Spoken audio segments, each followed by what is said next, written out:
Can AI interact with the body? I mean, can it functionally read a mind to restore movement? This is one of the most compelling examples out there. Today, we're trying to move past all the dizzying headlines about ChatGPT and generative AI. We want to ask a more fundamental question. What does artificial intelligence look like when it's genuinely transformative, when it's measurable and strategic? And to do that, we're leaning really heavily on the insights of Andrew Burgess. He's a veteran management consultant, a major authority on this stuff. Right. And his background is just so key here. He's been a CTO.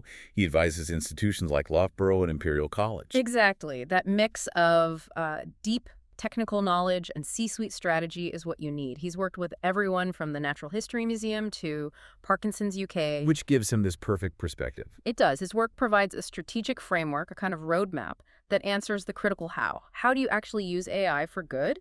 And just as important, how do you manage the risks when you scale it? Okay, so our mission today is to synthesize that framework. But I think before we get to the theory, we need to start with the proof. The real-world impact. Exactly. Let's jump into medicine because some of the applications there are just staggering. Can AI really predict the future of someone's health?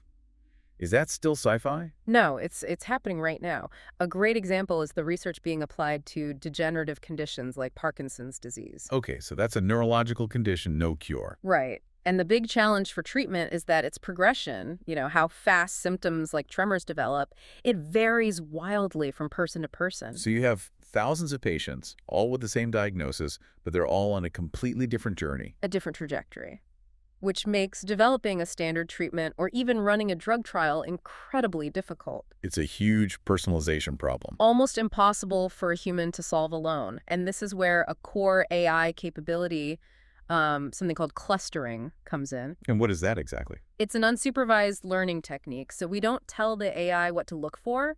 We just feed it these massive multidimensional data sets. What kind of scale are we talking about for that data?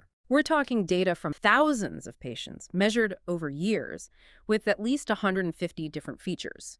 Genetic markers, symptom scores, medication responses. The human brain just can't process 150 dimensions at once. It's too much noise. Way too much noise. The AI is designed to reduce those dimensions and find the hidden groupings, the clusters, that define different subtypes of the disease. And once you have those clusters, how does seeing that hidden trajectory change treatment? It all comes down to the slope of the line. Each cluster shows a progression gradient for specific symptoms. Okay. So if a doctor sees a patient is in a cluster with a steep gradient for, say, muscle rigidity, they know treatment for that symptom needs to be tailored, maybe intensified, right away. It moves from being reactive to being predictive. Precisely.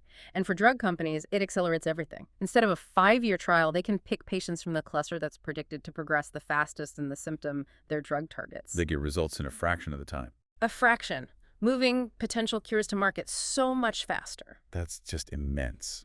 Okay, let's shift to sensory capabilities. Can AI interact with the body? I mean, can it functionally read a mind to restore movement? This is one of the most compelling examples out there. Think about a patient with a serious spinal cord injury. Right. The brain is still working. It's still sending out the electrical signals, the intention to walk, but the gap in the spinal cord stops that signal. The command is sent, but the network is down. That's a perfect way to put it. So researchers feed those raw brain signals, the intent, into an AI model. It learns the incredibly complex patterns for what a successful walking sequence looks like. So it's building a predictive algorithm from pure thought. Yes. It translates that neurological intent into a physical command. They'll use sensors on the head, for instance, connected to a stimulator placed below the injury. And the AI acts as the bridge. It acts as the bridge in real time, bypassing the damage. This has actually enabled people who were paralyzed to walk again. It's reading the intention and making the action happen. Incredible. Okay, one final medical example before we get to the framework.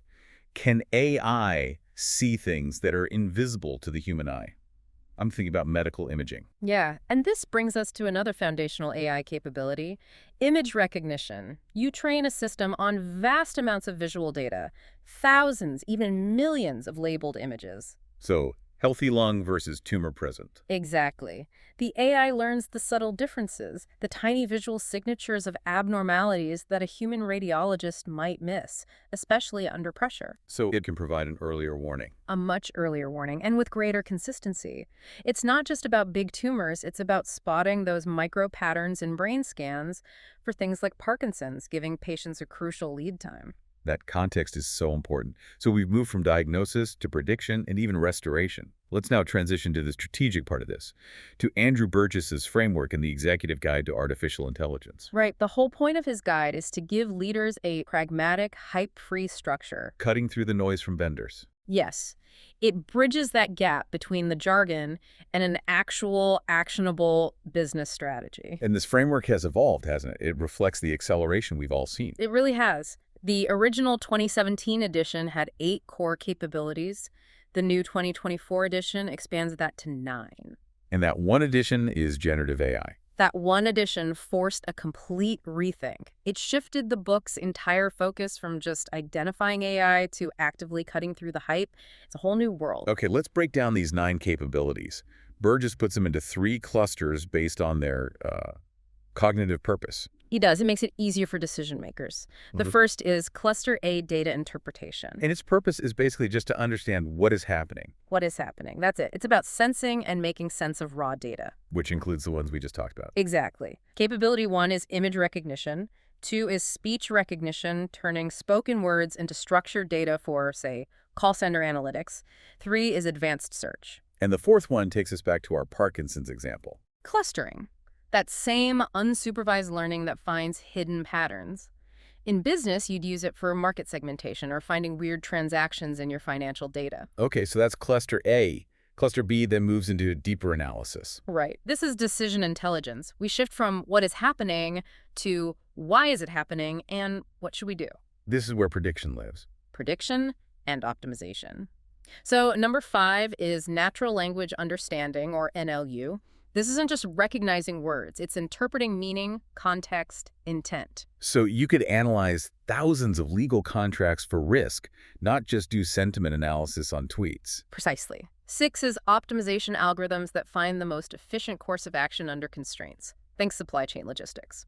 7 is prediction, forecasting the future based on the past. Now, the 8th one is really interesting, understanding. If we already have prediction, what's the difference? This is such a crucial strategic boundary. Prediction is about correlation. If A and B happen together before, B will probably happen if A does. But it doesn't know why. It doesn't know why. Understanding aims for causality. It infers why A causes B. Burgess frames this as the sort of aspirational ceiling for AI right now, the step before true AGR. So it manages expectations for executives. They know the causal reasoning, the why, is still fundamentally human. For now, yes. It's a critical distinction. Which brings us, finally, to the 9th capability, the game changer.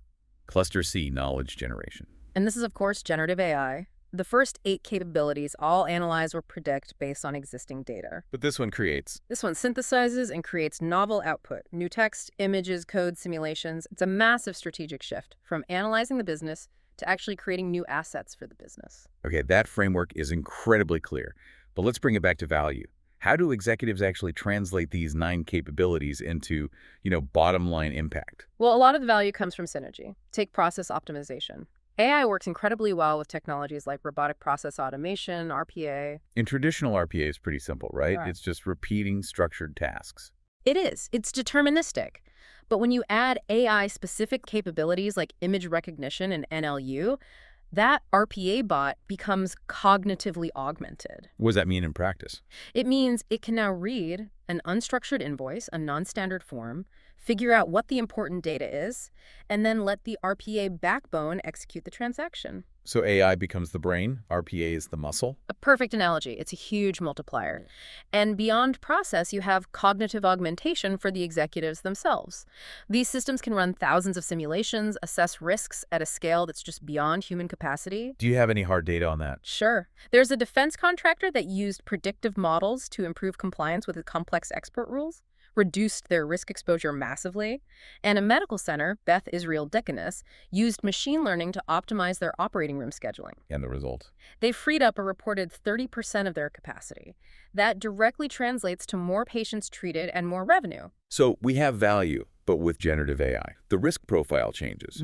What does Burgess say about the governance you need to have in place? He is emphatic about the data integrity mandate. This isn't just a tech problem, it's a strategic one. Your models are only as good as your data. Garbage in, garbage out. On an enterprise scale, biased or bad data will lead to biased or bad outcomes. So you have to mandate continuous data cleaning and auditing. And how do you manage that proactively? The guide offers a blueprint he calls the AI assessment tool. It's basically a checklist to test any planned AI-assisted decision against your company's own standards and regulations before you deploy it. So compliance becomes part of the design, not an afterthought. Exactly. And the other key piece is organizational structure. AI initiatives often get stuck in silos, IT, marketing, logistics. Which leads to chaos. Redundant systems, conflicting goals. He advocates for specialized leadership, like a chief robotics officer or CRO. Why not just the CIO? Because the CRO's job is different. It's not just about the tech stack. It's about managing the governance and strategic rollout of AI across all business functions, ensuring everything aligns. It prevents that siloed risk. This has been a huge journey, from hospital schedules to AI strategy. Let's finish where we started, the highest stakes. Can AI truly save lives at the level of fundamental biology? It can. The most stunning example is DeepMind's work on protein folding. Proteins are the, microscopic engines of life. And their function is all about their shape. Entirely about their 3D shape. And figuring out those shapes used to take years in a lab. It was impossibly slow. So you couldn't really design drugs effectively. Not with any speed. Now, AI predicts these complex folding patterns with just astounding accuracy. This allows scientists to design brand new drugs by modeling how they'll work before a single physical trial is run. It's a breakthrough that was only possible in the last few years. So AI isn't just streamlining science, it's unlocking entirely new fields of it. It is, and that leads to the final provocative thought for you to take away. The challenge ahead is dealing with non-linear progress. What do you mean by that? Burgess cautions that we shouldn't expect all 9 capabilities to advance at the same speed. Image recognition might continue at a heady pace, but something more complex, like achieving true causal understanding, is probably going to hit some bumps in the road. So the technological frontier isn't a straight line. Not at all. And that means the ultimate strategic advantage isn't just knowing the 9 capabilities today. It's cultivating an AI-ready mindset, being agile enough to strategize around a future where acceleration is constant, but also uneven and unpredictable.